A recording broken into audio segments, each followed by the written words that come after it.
हरीश की एक पत्नी थी जो बहुत बोलती थी और वह उससे ज़्यादा बोलने से बहुत परेशान था। हरीश को पता चला कि जंगल में एक महात्मा आए हुए हैं। वह अपनी पत्नी को उनके पास लेकर जाता है और कहता है कि मुनिवर, कृपा करके आप इसे समझाएं, यह बहुत बोलती है। मेरे मना करने के बाद भी इसका दिन भर इसका मुंह चलता ही रहता है। मैं इसे कितना भी समझा लूँ कि कम बोलकर चुप रहकर सीखे, लेकिन नहीं, और हर बार इसकी वजह से लड़ाई होती है। महात्मा बुद्ध मुस्कुराए और बोले, मैं तुम्हें इस बात को एक कहानी की मदद से समझाता हूँ। मेरे गुरु का एक शिष्य था जो बहुत बोलता था। वह हर समय इधर उधर की बातें करता था और कभी शांत नहीं रहता था। जब वह दान लेने के लिए जाता तो हर घर में से एक नई कहानी लेकर आता और आश्रम के दूसरे शिष्यों को सुनाता, और एक शिष्य की दूसरे से बुराई करता, चुगली करता और दूसरों के सामने अच्छे बनने का प्रयास करता और खुद के मुंह से ही खुद की तारीफ करता रहता और हमेशा खुद को गुरु के सामने सबसे बुद्धिमान और उत्तम साबित करने का प्रयास करता।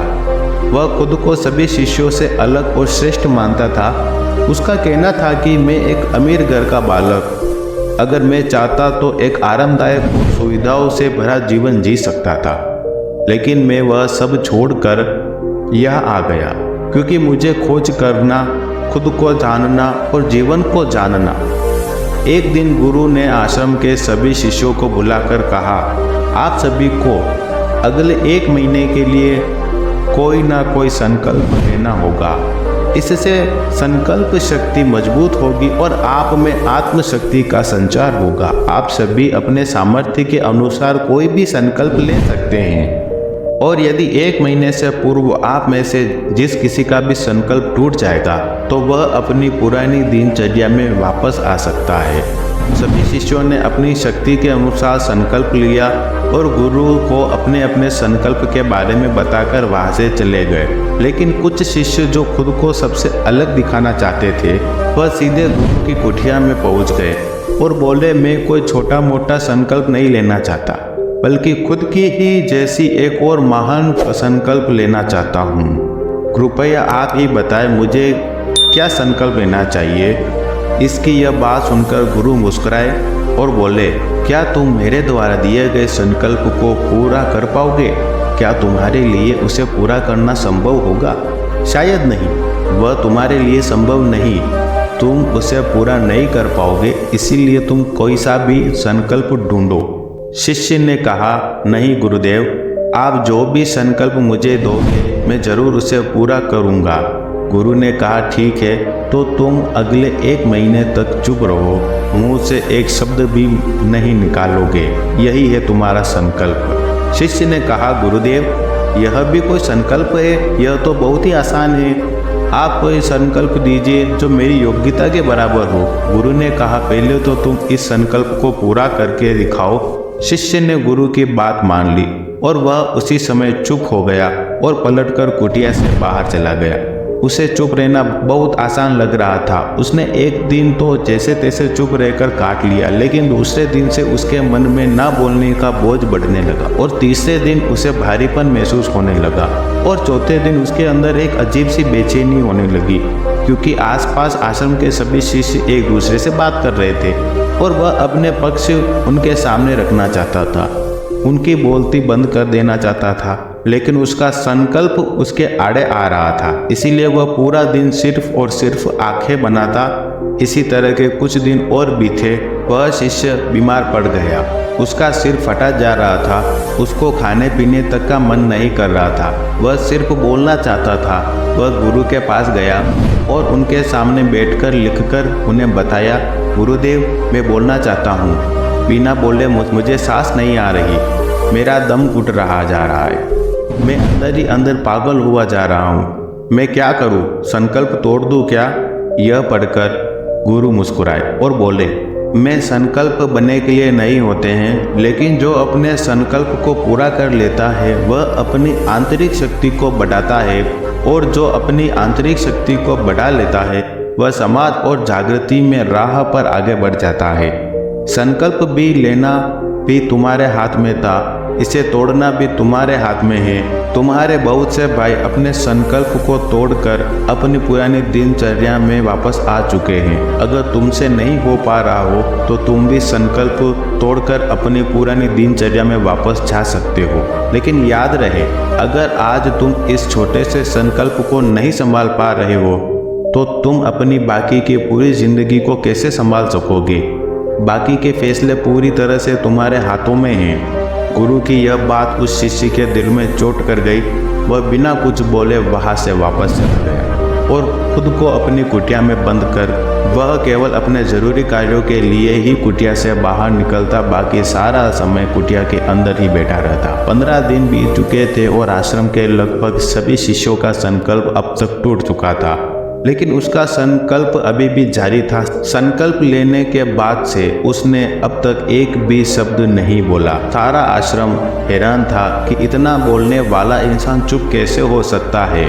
15 दिन बीतने के बाद वह दोबारा अपने गुरु के पास गया और लिखकर बताया, हे गुरुदेव, मैं बाहर से तो चुप हूँ, लेकिन मेरे भीतर बहुत सी आवाज़ें आती है। मैं अंदर ही अंदर बात करता रहता हूँ। मेरा मन तरह तरह के प्रश्न पूछता है।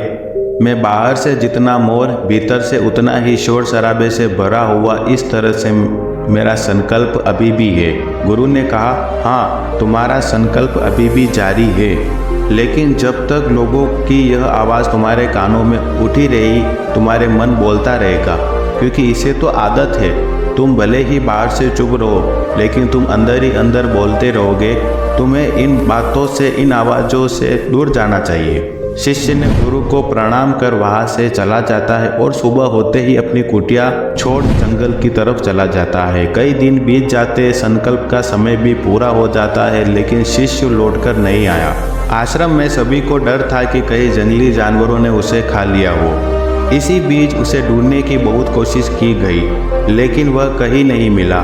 गुरु भाइयों ने मान लिया था कि जंगली जानवरों ने उसे अपना शिकार बना लिया है, लेकिन गुरु को ऐसा नहीं लगता। एक दिन आश्रम का एक अन्य शिष्य गुरु के पास आया और बोला, गुरुदेव, हमारे उस अधिक बोलने वाले भाई के साथ क्या हुआ होगा? क्या जानवर ने उसे मार दिया है? गुरु ने कहा, हो सकता है कि जानवरों ने उसे अपना शिकार बना लिया हो, लेकिन उसके ना लौटने की एक दूसरी वजह भी हो सकती है। शायद उसे वह मिल गया जिसके लिए वह गया था। फिर शिष्य ने पूछा, गुरुदेव, क्या ज़्यादा बोलना इतना हानिकारक हो सकता है कि? तो गुरु ने बोला, हाँ, इंसान के जीवन में बहुत सारे दुखों में से एक दुख यह भी है कि वह कभी चुप नहीं रह सकता। हमेशा कुछ ना कुछ बोलता ही रहता है। सिर्फ हमारे बोलने के कारण हमारे आधे से ज़्यादा दुख पैदा होते हैं। हम में से कोई भी चुप नहीं रहना चाहता। हम सब सामने वाले को सुना देना चाहते हैं। जो भी हमारे मन में है सब निकाल कर उसके मन में बिठा देना चाहते हैं। उसे समझा देना चाहते हैं कि देख, तू गलत है और मैं सही। इस तरीके से सुनना और सुनाने का यह काम जिंदगी भर चलता रहता है। लेकिन इस नासमझी में हम अपना समय, अपना जीवन, अपनी समझ और सबसे महत्वपूर्ण कीमती पल जो हम लिए जा रहे हैं, जिनको अनुभव किया जा सकता है, जिसमें आनंद को प्राप्त किया जा सकता है, यह सब खो देते हैं। लेकिन इसके बदले हमें क्या मिलता है? कुछ नहीं। यह सब व्यर्थ है और बर्बाद हो जाते हैं। शिष्य ने पूछा, तो फिर इसका समाधान क्या है? गुरु ने कहा, पूरी जागरूकता के साथ अपने विचारों को देखो। यही एकमात्र तरीका है। सारी मानसिक जागरूकता के साथ अपने विचारों को देखो। सारी मानसिक समस्याओं का वर्तमान में रहकर चिंतन करना, पूरी जागरूकता के साथ अपना काम करना जिंदगी में चमत्कारी बदलाव ला देता है। उसके बाद वह शिष्य गुरु से अपने प्रश्नों का उत्तर पाकर उनको प्रणाम करके वहां से चला गया। शिष्य को आश्रम छोड़ गए ने कई महीने बीत चुके थे, लेकिन उसकी कोई खबर अभी तक नहीं मिली। तो सभी गुरु भाइयों ने उसे वापस लौटने की उम्मीद छोड़ी। लेकिन एक दिन वह आश्रम आता है। वह वैसा नहीं था जैसा वह वहाँ से गया था। वह कुछ और ही बनकर वापस आया। गजब का बदलाव महसूस किया जा सकता था। उसके चेहरे पर एक अजब सा ठहराव, आंखों में बनी शांति थी। आश्रम में आते ही सभी गुरु भाइयों ने उसे चारों तरफ से घेर लिया और बातें करने के लिए वह अपने गुरु भाइयों से बात करने लगा। उसने बात करने वाले सभी से यह अनुभव किया कि अब वह पहले जैसा उतावला और बातूनी नहीं रह गया है। उसके मुंह से एक एक शब्द बहुत ही सुलझे हुए और मधुरता के साथ निकलते थे। थोड़ी देर तक गुरु भाइयों ने बात करने के बाद वह सीधा गुरु की तरफ चल गया। उसने गुरु के चरण छुए और कहा, गुरुदेव, क्या मैं अब भी मौन हूँ? क्या अब भी मेरा संकल्प जारी है? गुरु ने कुछ देर तक शिष्य की आंखों में बड़े ध्यान से देखा और कहा, हाँ, तुम अब भी मौन ही हो। तुम्हारे मुंह से एक भी शब्द निकल नहीं रहा। तुम्हारा संकल्प अभी भी जारी है। शिष्य ने कहा, गुरुदेव, जब मैं आश्रम से गया तो मुंह से चुप तो था, लेकिन मेरे अंदर बहुत सी आवाज़ें थी, मन में बहुत से सारे प्रश्न थे, वह बंद ही नहीं हो रहे थे। तो मैं जंगल में चला गया, इसी उम्मीद से कि वहाँ मुझे शांति मिलेगी और मेरे मन को बक बक कम हो जाएगी। लेकिन मैं जितना एकांत में जाता गया, मेरे अंदर की आवाज़ उतनी ही तेज होती गई। मेरे भीतर की पुरानी से पुरानी आवाज़ मुझे सुनाई देने लगी। तब जाके मुझे महसूस हुआ कि मैं कितना गलत कर रहा था। जब मैं अपने परिवार वाले दोस्तों को, अपने गुरु को बुरा भला कहता था तो उस समय मुझे लगता था कि मैं सही कर रहा हूँ। जब मैं गुरु भाइयों को एक दूसरे से चुगली करता और उनका मजाक बनाता तो मुझे यही लगता कि मैं उनसे बेहतर हूँ और मैं सही कर रहा हूँ। लेकिन उस दिन मैंने पहली बार महसूस किया कि मैं कितना गलत बोलता था। काफ़ी दिनों तक यह शिकायतें मेरे अंदर चलती रही, लेकिन धीरे धीरे करके एक दिन यह सारी आवाज़ें मेरे अंदर से समाप्त हो गई। अब मैं भीतर से भी मौन हो गया। उस घने जंगल में बाहर से कोई बोलने वाला नहीं था, ना ही कोई भीतर कोई आवाज़ बची थी। और मैं उन दिनों पहली बार मौन का सही अर्थ समझा। मैंने चारों तरफ बहुत शांति की। हालांकि अभी भी कुछ आवाज़ें आ रही है जो पहले भी आती थी, लेकिन मैं उन्हें नहीं सुन पाता। यह सभी आवाज़ें मैंने पहली बार पूरे होश पूर्व सुनी। अपनी चारों तरफ इतनी शांति मैंने पहले कभी नहीं की थी। तो इस शांति को भंग करने के लिए मैंने पहली बार अपने मुंह से कोई शब्द निकाला। मैं चिल्लाया, हे ईश्वर, यह कैसी शांति है? सभी कुछ इतना शांत क्यों है? ऐसा क्या हो गया? लेकिन मेरे चिल्लाने के बाद भी शांति भंग नहीं हुई। यह सब कुछ पहले ही शांति था, बाहर भी था और भीतर भी था। गुरुदेव, मैंने अपने गुरु भाइयों से बात की, आपसे बात की। मैं बोल रहा हूँ, मैं चल रहा हूँ, मैं सब कुछ देख रहा हूँ, लेकिन मैं अपने भीतर एकदम एकांत में हूँ, मौन में हूँ। भीड़ में होता हूँ तब भी भीतर से अकेला एकांत में होता हूँ। जब मैं खुद में ही शोर करना चाहता हूँ तब भी एकांत में होता हूँ। गुरु ने कहा, जब तक हम बाहर की तरफ बोलते रहेंगे भीतर अशांति ही रहेगी, लेकिन जिस दिन हम भीतर की तरफ मुड़ जाएंगे तब हमारे मुंह से कुछ भी नहीं निकलेगा। हम शांति में ही रहेंगे। दुनिया में जितनी भी बुराई है ज़्यादातर हमारे बोलने से ही उत्पन्न होती है, क्योंकि हम चुप रहना नहीं चाहते। हम जितना ज़रूरी है उससे कहीं ज़्यादा बोलते हैं। हम सामने वाले को सुनना नहीं चाहते, बल्कि उसकी बोलती बंद कर देना चाहते हैं। उसे समझा देना चाहते हैं कि मैं कौन हूँ, मैं क्या कर सकता हूँ। और यही हमारा जीवन का मकसद बन रहा है।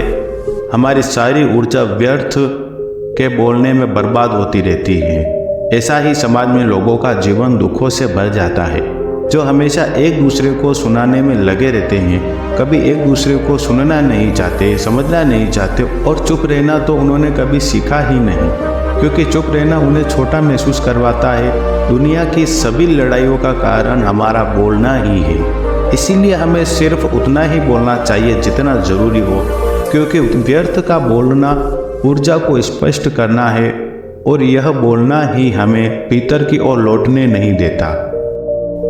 दोस्तों, इस कहानी की सीख यह है कि व्यर्थ का बोलना ऊर्जा को नष्ट करना है ज़्यादा, और व्यर्थ बोलना ही हमें अपने भीतर की ओर लौटने नहीं देता, क्योंकि यह हमें बाहर की ओर झुकाए रखता है।